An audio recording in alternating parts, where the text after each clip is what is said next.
5 ways men need to step up when dating you. We're going to dive into this conversation. The reason I paused for a second, I wanted to say 5 ways, but really quickly, for the ladies who are watching this, this is going to be a rant on men, or on their male behavior. But let me just say this: you women are no picnic either. I'm an equal opportunity judger of human beings.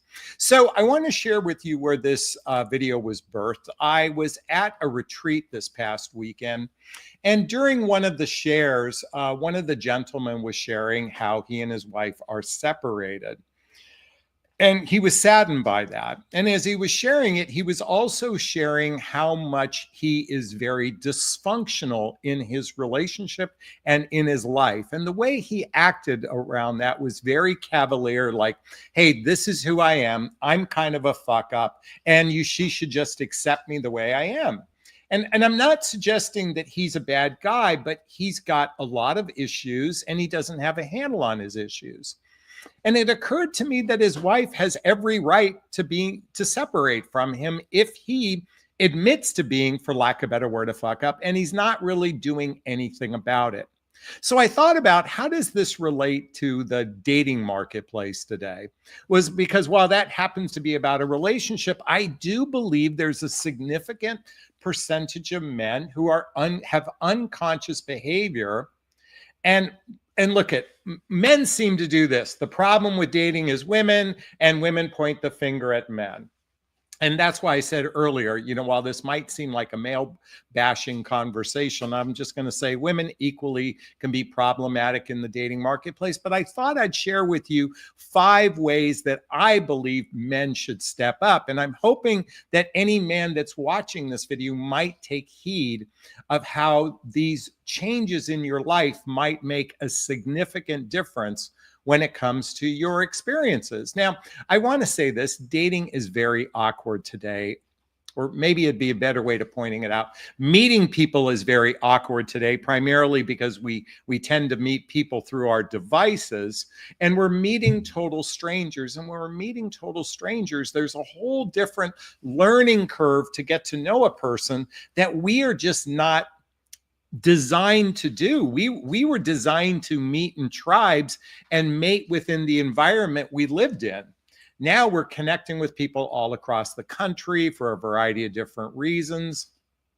In many cases, people are connecting from a place of loneliness, from a place of lack, needing companionship, connection, and physical intimacy without any real plan on how to determine if this person is right for me. And let's face it, dating is radically awkward. It's hyper-focused on attraction, entertainment, romance, and physical connection without ever really determining, is this person a really good fit for me from my lifestyle perspective? Do we share the same values? And does this person even have the emotional maturity to be in a relationship? These are some of the questions I believe should be asked in the early stages. But the minute that chemical, I was combining minute and chemical together, the minute that chemical reaction occurs, it can just completely blind us. It can completely make us wear rose-colored glasses. And again, I think a lot of people are just awkward in the space of getting to know another human being. That's why there's a significant percentage of singles who are not even actively in the dating marketplace. There's a significant percentage of singles that say, as much as they'd like to have a life partner in their presence, in their space, in their life, they just don't make the effort. And rightfully so. It can be demoralizing to put yourself out there over and over and over again and have disappointment. And ideally, if both men and women could step up with more consciousness with what I'm about to share today, it might make a significant difference. So let's dive into these 5 ways. So again, this is going to be a little bit of a rant on men, and I'm hoping that, ladies, if you have a male friend, send this to them because I want them to watch this. But for the guys watching, I'm hoping maybe you can step up in these areas. And area number 1 is lead with integrity, not performance. Lead with integrity, not performance. Stepping up means not being stepping up means being genuine, not playing a role to impress. Let me repeat that, not playing a role to impress. Women are tired of that polished dating app version of you. Real leadership in dating is showing up authentically, consistently, no bait and switch. Now, I do want to say this about the dating apps. Both men and women put together such poor dating apps. So when I said polished, I meant what I'm like, I will say this, most men and women do such a poor job creating their dating profile, whether it's the photographs or the essay they wrote. So it's not that polished, but I meant it in the sense the way Chris Rock talks about showing up as the ambassador of your best self. Remember I said earlier, dating was about attraction, entertainment, romance, and physical connection? Well, within that entertainment, it's about pleasing somebody. It's about impressing someone. But that's not who you are. Not to suggest you don't want to impress a person. Certainly we do. But it's more important to lead with integrity, lead with your authentic self. And sometimes the authentic self is rather messy. Whether you're a man or woman, it could be rather messy. Most of us in midlife aren't, riding high on the happiness trail. We're not, billionaires and traveling off to Dubai and driving our Maseratis and that sort of thing. The average person in the dating marketplace has a relatively average job, whatever the word average means to you, but it's not like they're rolling in the dough, and they're not flashy in that sort of sense. But what's most important is showing up as your authentic self. And that means, when someone asks you, how are you doing? If you're not doing well, then be open and be authentic in that space. Authenticity actually builds trust with another person. And repeat that. Authenticity builds trust. And the most important factor in a life partnership relationship is to build trust with another person. Trust is do you have my back? Your best interest represents my best interest. That's what trust is all about, that you can count on this person. And how we build trust through vulnerability, authenticity, and transparency. That's how we build trust with another human being. So lead with integrity, not performance. And just to give you an example, and I have a list of examples. Don't take her to some trendy rooftop bar and act like you're Mr. Suave if you can't even be consistent with a text message. Don't call her babe if you're not ready to treat her like a priority. Integrity is when your actions match your words, not when your charm is on for the date night, but off when she's not around. Let me repeat that. Integrity is when your actions match your words, not when your charm is on the date night, but off when she's not around. That's integrity, not performance. Okay. Number 2, make your intentions clear from the very beginning. A man who's emotionally mature doesn't breadcrumb or keep a woman guessing. He makes his intentions known and respects her time. Clarity is confidence. Vagueness is cowardice. Look, guys, I recognize that you could be confused. You might like something about this person, but you might have uncertainty. That's being clear on your intentions. Do you have a short-term mating strategy or do you have a long-term mating strategy? A long-term mating strategy is looking at it from the place of building, a house together, a house that you can live in. I'm talking metaphorically speaking, okay? In other words, it's looking at it from a long-term perspective and not just to get your basic needs met, again, of companionship, connection, and sex. There's something more valuable to a relationship, and that is commitment. I'm going to tell you something. The value of a relationship is the commitment. More importantly, for those of us in midlife, the days in front of us are shorter than the days behind us, meaning, ultimately it's having someone to grow old with, someone that will be there for you through thick and thin. That's really the ultimate, I believe, goal of of a committed relationship. But if you have a short-term mating strategy, that's not fair, because here's the thing, guys. The minute you're physically intimate with someone, we can get, or women particularly, but men too, we get attached to another human being. And it's very disingenuous to create an environment of potential attachment if you're not going to go through with it. Now, again, it's absolutely okay to be, to have doubts, to be uncertain, but be vocal about it. Not from a place of like to keep intentional distance per se, but just say, hey, you know, I'm still in the process of getting to know you. It takes time to build trust. You know, but my intention is to pursue this from a long-term vantage point, not a short-lived vantage point. Okay? Make your intentions clear very early on. Number 3, regulate your emotions, don't project them. It's time men stop outsourcing their inner chaos. A high-value man knows how to process his emotions without dumping, ghosting, shutting down. Emotional intelligence is sexy, just like what I said a moment ago. Vulnerability, authenticity, transparency. Hey, it's 11:11. Vulnerability, authenticity, transparency. That's how you build trust with another human being. Trust is so critically important. You know, you can act cavalier, you can act dismissive, you can act disinterested, but you know what? That's not fair to another human being. Be intentional. Look, I think listen, within 90 days, you know whether or not this is someone that you see as a potential life partner.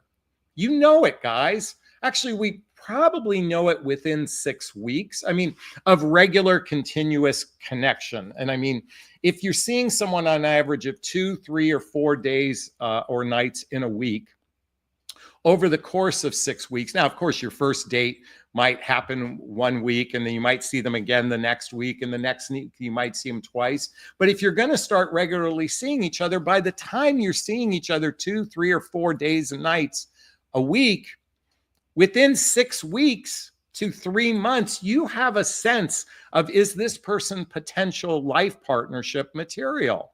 You know it.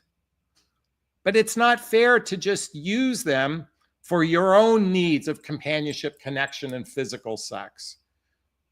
And certainly, if you are in emotional chaos in your life, if you don't know how to regulate your emotions, if you're not actively seeking therapy or some level of personal development, self-help, spiritual work. By the way, guys, if you're not familiar with my book, What the Heck is Self-Love Anyway? A Journey of Personal Development, Self-Help, and Spiritual Work, there's a link below to get a copy of my book. I highly recommend checking it out. By the way, this book is a very simplistic book, but it's a resource to start to work on your emotions. I highly recommend, guys, reading the book Emotional Intimacy by Robert Masters. Because here's the thing, relationships are no longer about survival needs per se. Relationships are about the emotional connection you can have with another human being. Quite frankly, men, I'm going to tell you, it's in your advantage to be emotionally connected, to open up your heart. There is something so freeing when we can operate from that vulnerable, authentic, and transparent place. And as I said earlier, it is very sexy. I know you've been indoctrinated in the red pill that anytime you show emotions, that's weakness, and a woman will lose respect for you. And it's quite the opposite. She will gain more respect. Now, if you're constantly vomiting your problems and you're constantly wallowing and complaining, no, that's not very sexy. Come on. But it's okay to have a fear, to have doubts. Just be upfront about them. That's all they're asking for. Oh, I forgot to give you the examples for number 2. Make your intentions clear. I apologize. I got off track. I have to come back to this note. To number 2, make your intentions clear. Instead of saying, let's just see where this goes, I'm in a place, this is what you say instead. I'm in a place looking to build something meaningful. How about you? That kind of clarity doesn't scare off the right woman. It attracts her. Grown-ass men don't hide behind vague talk to keep options open. And number 3, make your intentions clear. Or excuse me, regulating your emotions. If you've had a hard day, say, hey, I'm feeling off today. I just want you to know it's not you. That's emotional regulation. What's not cool is picking a fight, disappearing, or acting distant and making her feel like she did something wrong. Own your inner world. Okay, I want to repeat that one. Guys, if you've had a hard day, hey, I'm feeling off today. Just want you to know it's not about you. That's emotional regulation. What's not cool is picking a fight, disappearing, or acting distant and making her feel like she did something wrong. You own your inner world. That's regulating your emotions. Okay. Number 4, be curious, not controlling. Be curious, not controlling. Ask questions, listen deeply, be genuinely interested in her world instead of trying to win her or fit into her pre-written script. Connection thrives when curiosity is replaced with control. Guys, a relationship is about two people building something together. It's not about getting only your needs met. A relationship is to be in service of someone else's needs. And how are you going to know what they need if you don't ask really attentive questions about what's going on inside her inner world? Men, I'm here to say, you can have a glorious, beautiful life with another human being that will be so nurturing, so loving if you step into your power, step into your empowerment of your emotions. I know we've been indoctrinated as little boys growing up that we are taught to stuff our emotions, that it is weakness to show who we are emotionally. But I'm going to tell you something. It takes gigantic courage and strength, as Brene Brown talks about. Where's her book? I got so many where's my Brene Brown book? Oh, well, Daring Greatly is one of her books. But Brene Brown says true vulnerability is courage. Can someone write Brene Brown in the chat box, please, or in the comments section? I believe she says something along these lines. True vulnerability is true courage. Be curious, not controlling. Ask more deeper questions. Be more emotionally open to her.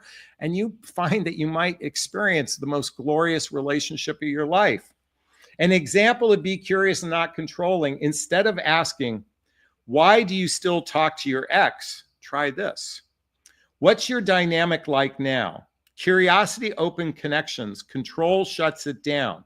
Women feel the difference and they trust you more when you come from curiosity, not judgment. And lastly, I got a drink of water first. Sometimes I talk a mile a minute, so you got to give me a little bit of a break. Number 5, match her energy, not just her availability. If she's making an effort, be bold enough to reciprocate. If she's emotionally available, don't just enjoy the benefits, meet her there. Maturity is matching, not taking.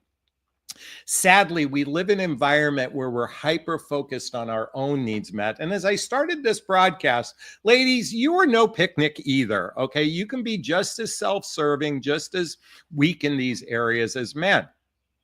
And particularly because we've been indoctrinated that men must climb to the highest room of the tallest tower to prove their worth. Now, I do believe showing up with integrity, making your intentions known, regulating your emotions, being curious is part of that. But you know what? A relationship is built with two people making investments. So men, if a woman is putting energy towards you, then please, for her sake, step into your power. If she's making an effort, be bold enough to reciprocate. If she's emotionally available, then don't just take advantage of that benefits. Show up vulnerable, authentic, and transparent. And an example of that, if she's planning a thoughtful date, if she's planning a thoughtful date, send check-in text message or be emotionally open. Just don't show up, nod, and say, cool. Step up, plan something, tell her what you appreciate. If she's showing up fully, don't meet her halfway with half-assed effort. Guys, one thing I want to say this, if you have any dates planned, Always do a check-in hours or that morning of a date or hours before a date. That's just the classy thing to do. But also, if she's making effort towards you, then it's imperative that you make effort beyond the I just want to get laid effort. Show up as an emotional grown-up. It will pay dividends in your life, I promise you. If you step into your power, you're going to find yourself in a juicy, delicious, healthy, happy relationship with a wonderful woman if you step in or step up. Is this sinking in? Is this resonating with you all? Please let me know. I'd like to hear your thoughts. Post a comment below. I do my best to read them all in the first 24 hours. As always, if you find value in my videos, please hit that like button. Please share this video. Please subscribe to my channel and hit that notification bell so you can be notified of new videos. And if you want to connect with me directly, hey, there's links below. Schedule a discovery call with me. Even if you just want to talk and get some perspective, schedule a discovery call to see if working with a coach is right for you.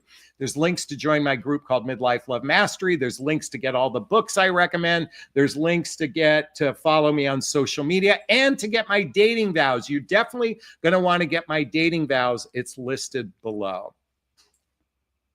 All right, those who know my live format know it's time for Q&A. If you have a question of me, there's a little chat box in the corner. Write the word question, then post the question thereafter.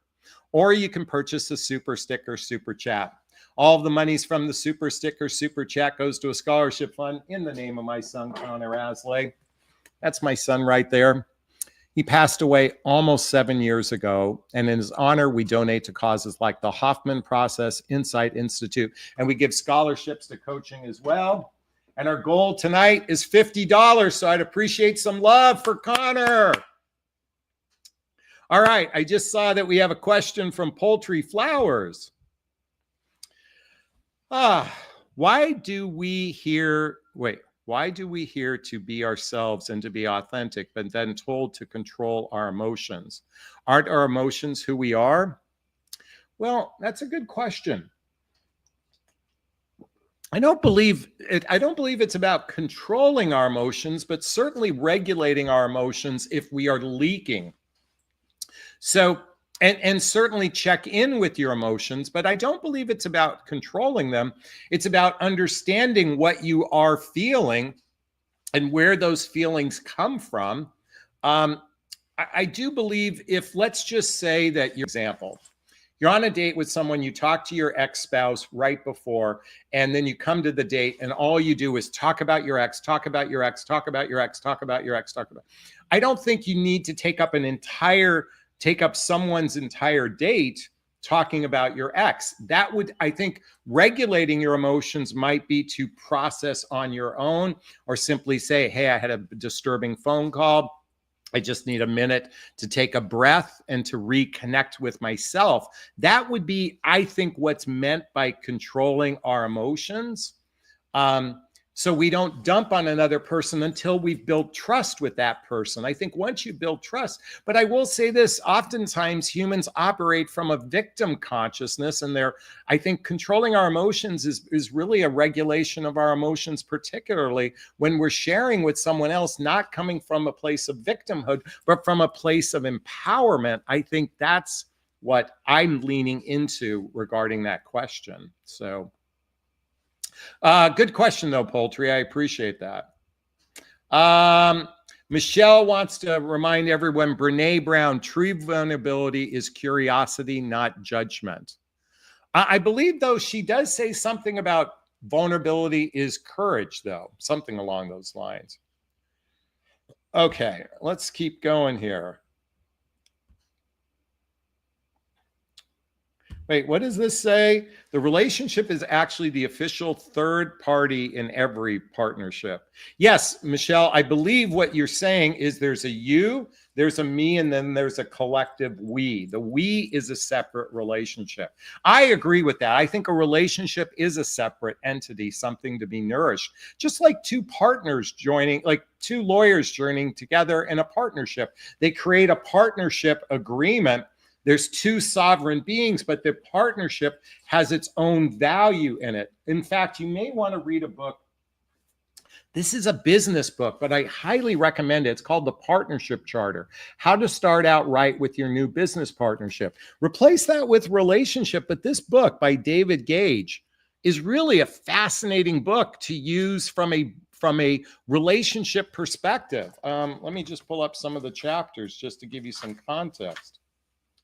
Partnership vision and strategies, pieces of the pie, roles and titles, money, like governance. This would be good. I mean, again, this is a great book to kind of model for a romantic relationship. I know it might seem counterintuitive, but I think there's a lot of good nuggets in that book. Okay.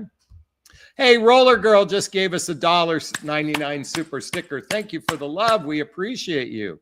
Zen. Oh, by the way, if anyone wants to join the Love Seat, there's a link right now. If you want to join the Love Seat, I just posted it. Zen Maiden is in the house, and she says, how does this apply to an avoidant when the authentic appears as such, but no way to predict who they really are? So people that have an avoidant love attachment style, if you're new to that, folks, I highly recommend reading the book Attached by Amir Levine and Rachel Heller. The characteristic for most avoidants tend to be emotionally, I'm going to call them emotionally constipated, emotionally repressed. And they struggle sharing their emotions. They have a very difficult time. Yes, I would say a person who's avoidant has, is a challenge to be in a relationship with them. I think a person who is highly anxious could have leaky energy. I think it would be best that those couples that represent either one of those love attachment styles should work with a couples therapist while they're building their relationship together, because they probably don't know how to advocate for their needs. In fact, I would highly recommend those couples read the book Nonviolent Communication by Marshall Rosenberg. By the way, all the books I recommend are listed in the Jonathan Recommend books. I think if you want to have a healthy relationship, then learn the skills and heal the wounds that cause it to be difficult to actually partner with another human being. We are so hyper-focused on attraction, entertainment, romance, and physical connection that we human beings haven't really evolved that far, from an emotional standpoint. I think on some level, we're just still grunting on an emotional standpoint. So it requires doing inner work. In fact, I highly recommend reading the book, The Hoffman Process. The Hoffman Process. This is a deep dive into healing childhood wounds and adult traumas that makes it problematic to be in relationship. I mean, these are just some of the suggestions I have, Zen Maiden. Thank you for that question. I really appreciate it. All right. Debbie's in the house. Do you agree with Gary Zukav that any emotional behavior that is not positive is from fear and not love? Well, first off, we have to look at emotions as just being emotions. They're not good or bad, but what we traditionally say are negative emotions. Again, let's not put a value on them in that way. I do believe most of the time anxiety comes from fear, uncertainty comes from fear. Disgust, an emotion like disgust might come from anger. I think it runs the scale. But ultimately, I think we have a choice to go with fear or love. I think we have not been, as a human species, we haven't really practiced stepping into love on a regular basis outside of the physical pleasures, the pleasurable needs or pleasurable experiences of love. But yeah, I would venture to say that I do believe that it's kind of either fear or love. Okay. That's just from my vantage point. So I agree with that, Debbie. Thank you so much.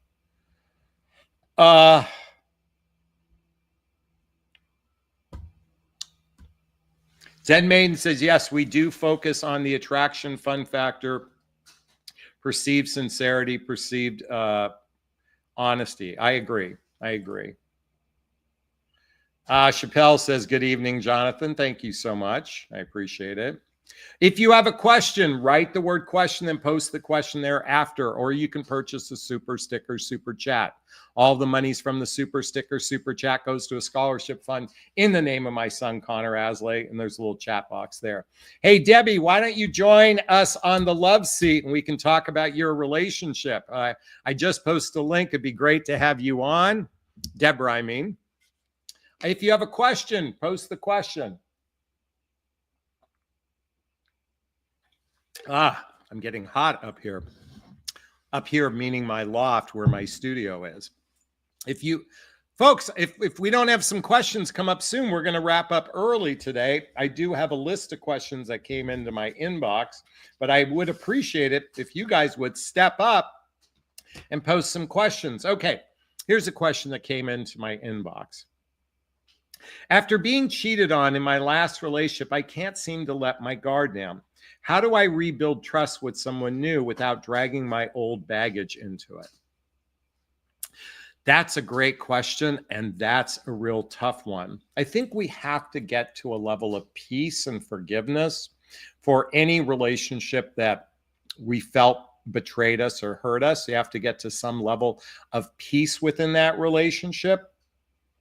I believe doing a forgiveness exercise, looking at what positive things you learned in the relationship, how have you healed from this relationship, what was good about it, what you're most grateful for. I believe when you reach a level of gratitude, now I understand if you had to call a doctor, an attorney, or a policeman, I understand that might be more challenging and it would be best to go see a therapist to heal from that kind of relationship. But for the most part, I think once we can come to a place of forgiveness, I think we become ready. Forgiveness and gratitude, we become ready to step into a new relationship.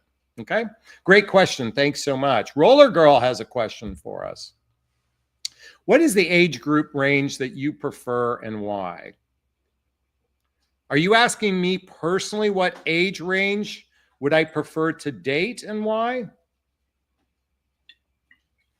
Or the age range I like to coach? I mean, and quite frankly, I mean, I'll coach anyone over 25 years old. But if you're asking, yes, me. Okay, so you want to know about my. From a romantic relationship perspective, I would say, I mean, I think my ego likes the idea of someone 15 years younger, but I probably would never date someone 15 years younger. I would say 7 years younger, 1 or 2 years older is kind of the range. I'd like to be around the same age, maybe. I mean, I would say 7 years younger. That's what my ego prefers. No, my ego prefers 15 years younger, but I would say 7 years younger, a couple years older is kind of the range. And I'm between the ages of 57 and 62. Okay, that's the age I'm in. I'll just let you figure it out from there, but that's the age I'm in, between 57 and 62. Okay, you're asking why. Well, my ego, I mean, why that age range? I don't know. I want to be with someone who's a contemporary that gets my jokes, that gets the music that I like, ideally. I mean, does my ego like the idea of someone younger? But I don't think I could be in relationship with someone younger. I might physically be attracted to someone younger, but I just don't think I could be in relationship with someone really a lot younger than me. I'd like it to be close to my own age. In fact, my last 2 significant relationships, they were women both older than me. One was 1 year older and the other one was 10 years older. I met the one 10 years older back in my 40s. Okay, Julia's in the house. Question, is it not a good idea to call a man? I don't like texting. I'm old-fashioned. You know what? We've got to change these stereotypes. I love it when a woman makes effort and calls me, and I love it when I make effort and call a woman. I like when we're both mutually making effort with one another. I don't like this old-fashioned chase because it sets you up for failure. And why I mean it sets you up for failure, believe me, a guy oftentimes chases sex, not necessarily you. So, you know what? Let's not get hung up on this narrative. Make effort. Mutual effort is sexy when both people make mutual effort. Nikki says, how to build a relationship after a breakup. So my ex-girlfriend is Dr. Sherry Myers. There's a picture of her. She wrote the book Chatting or Cheating. Okay. Now the subtitle says how to detect infidelity, rebuild trust, and affair-proof your relationship. You can apply so much of her book to breakups because it doesn't have to be about genuine infidelity. But I love what she created in this book about building a relationship that's it's basically breakup proof. So my suggestion is buy her book. It's $11.99 on Amazon. And I think you might find it interesting. Okay. Roller Girl says, thank you for answering. Yesterday, I attended and shot video for a male friend in his early 60s and married a 22-year-old. Oh my God, that sounds like Bill Belichick. No, Bill Belichick, I think, is 72 with someone in her late 20s. Listen, I would venture to say that gentleman, if he owned it, it's for superficial reasons. I mean, it's for his ego. But he might have might be something there. You don't know. I can't know genuine love can come in all different forms. So Zen Maiden says, the age range thing is about how you look and feel about yourself. To me, 10 years younger is very similar. I find the age range older than me, most don't have the young spirit I desire. I know women 10 years younger than me that look like, not look like, but they act like old hags. And I know people 10 years older than me and they seem to act 20 years younger than me. I look at my son, my oldest son, Colin. There's a picture of him right there. He's a very old soul gentleman. He's got what I believe to be a mature, he's more like a 40-year-old than he is a 20-something-year-old. So anyway, if you want to join the love seat, hey, come on, let's get a conversation going. I just posted a link. I just cracked my back. Roller Girl says they've been in love for 6 years. Well, if they're in love, good for them. Since she was 16. Wow, that's interesting. White is in the house. Can someone just like doing everything alone and being alone, but like a companion now and then to meet up with? Absolutely. I think nowadays, I think it's okay to have casual relationships. And there's nothing wrong with it if you go into it with intentionality. If you go into it being transparent with one another, I think casual relationships is going to be the evolution of mankind. I think partnership-based relationships are becoming fewer and fewer. And I think casual relationships, casual meaning they're not building a life together, but they're enjoying life together. I think that's going to be that is the trend of casual relationships now outnumber serious relationships. Do you have more questions on that, White? I'd be happy to process that with you. Let me ask you, does anyone have a thought about what I shared about casual relationships now being the predominant form of relationship today? Again, I'm okay with it if two people are being sincere with each other, if they're being upfront with each other. I think ladies, oftentimes you enter in casually hoping for something more later on, and I think that can be problematic. So anyway, all right, Nikki's in the house. Sorry, forgot to say build a relationship after a breakup with an avoidant attachment style. How to reestablish a relationship, friendship, and bond. Well, two people have to want to work on it together. The context of the book I was talking about, Nikki, is two people wanting to work on it together. Avoidant people tend to be less they tend to be less emotionally expressive, so it can be problematic. But you have to both want to work on it together. That's the main crux of what's needed to be able to push through and come to hopefully a happy place together. You both have to want it. And you have to be willing to work on it. And you have to be willing to ask what each other needs from a relationship. I think one of the things we need to sit down with each other and go, what do I need out of a relationship? What are my needs? And because a relationship is about being of service to each other's needs. Anyway, Paltry says casual equals cooties. Well, I mean, you can be monogamous and exclusive and still be casual. In other words, it doesn't have to be a partnership-based relationship, but you can still be you can be monogamous and exclusive. You can agree to monogamy and exclusivity, but if you don't, then make sure you have protection.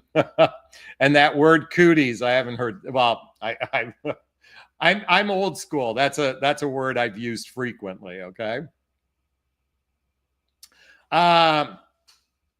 Michelle says, I am honestly uncomfortable with casual relationships. They aren't commensurate ones. You know, the first 90 days before two people fully commit to one another, there is a sense of casualness, but if you both agree that you want to explore a fully serious relationship, I think within 90 days to 6 months, is the shit or get off the pot period of the dating process.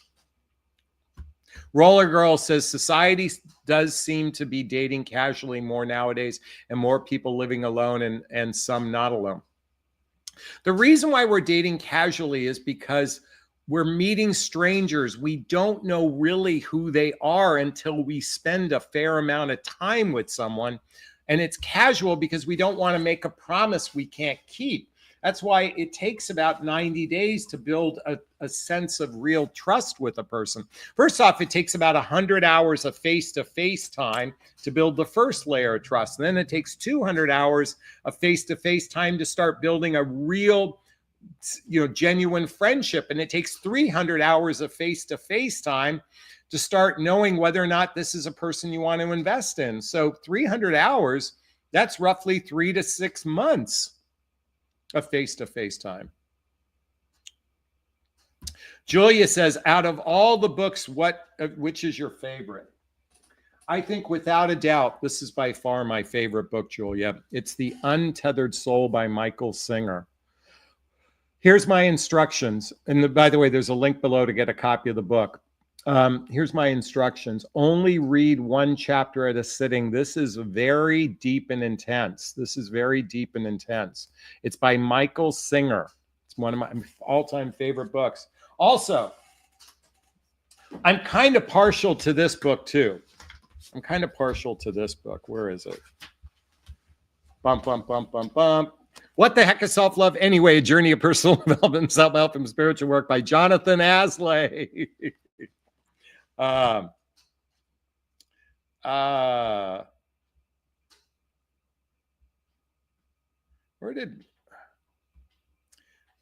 Like being alone, like companionship now and then meet up. White wants to come back and ask about sex. Okay, let's go back to the original question.